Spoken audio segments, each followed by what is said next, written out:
Saločiuose susirinkę.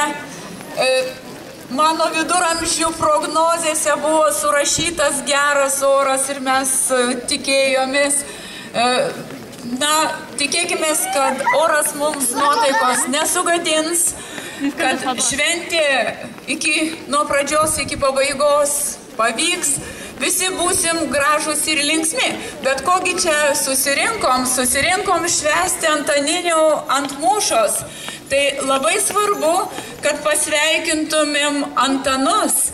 Taigi kunigaikštį Antaną atvykusi iš toli ir visus vietinius Antanus, Antaninas, kad jie būtų laimingi, kad jie būtų turtingi, kad jie būtų sveiki ir laimingi.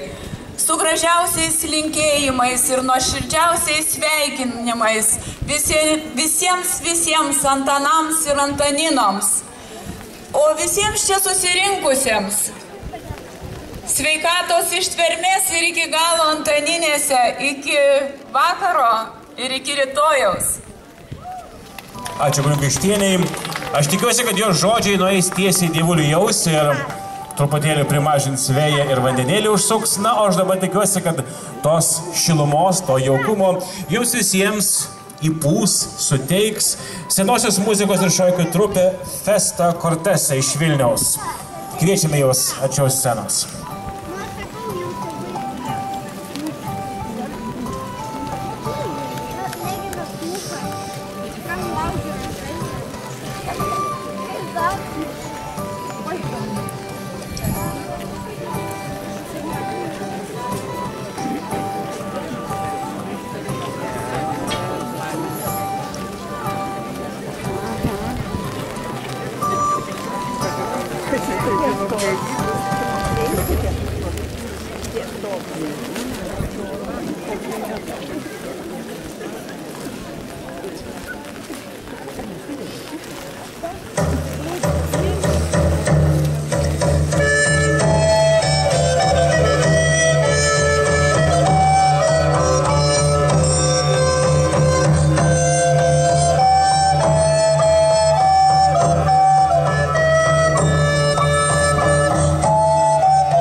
Festo kortesė. Blogi dienas. Aš kažkaip galvoju, kad mūsų kunigaikščių reikėtų pagalvoti apie tokį dalyką, kad kadangi dalis žiūrovų veidai darosi panašios spalvos kaip Saločių vėliava, ar nebūtų laikas ištraukti porą statinaičių grogo ar kokio nors karšto vyno.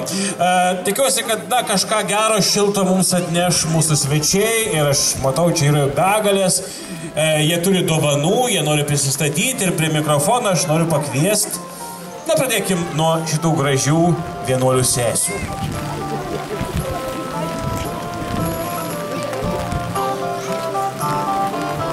Vienuolynas iš Pasvalio.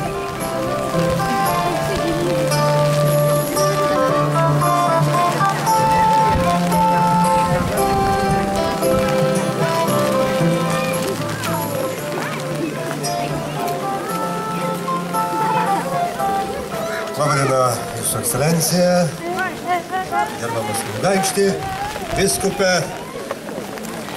Kaip ten bebūtų keista, bet Saločiai yra toks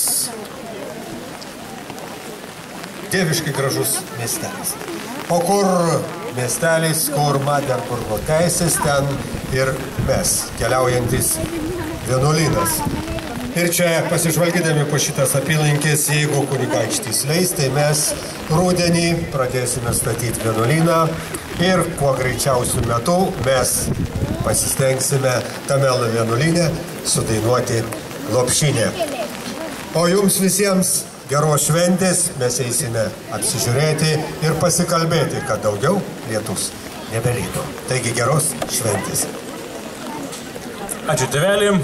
Aš tikiuosi, kad vienuolynas bus užpildytas tokių gražių jaunų vienuolių ir nuo to Saločiams bus tik geriau. Žinau, kad pas mus atvažiavo artimiausi svečiai iš Latvijos, broliukai iš Bauskės. Bauskės ulyčia. Paplokim bauskiečiams. Jiems visiškai nešalta, žiūrėkite, šypsosi, patenkinti. Jeigu nuo to bus visiems ramiau, mes gyvenam pietų Latvijų, žinokit, tai čia beveik pietus.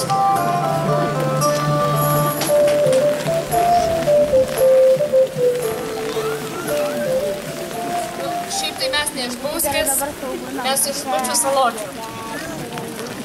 Nuo mūšos krantą iš Bauskės ulyčios atėjai, dovanojam jos vandenį ir linkiam, kad mūšos vando nenuslūgtų, kad lelijos žydėtų, kad žavis nepritrūktų ir maudyt salutiečiam, kur būtų.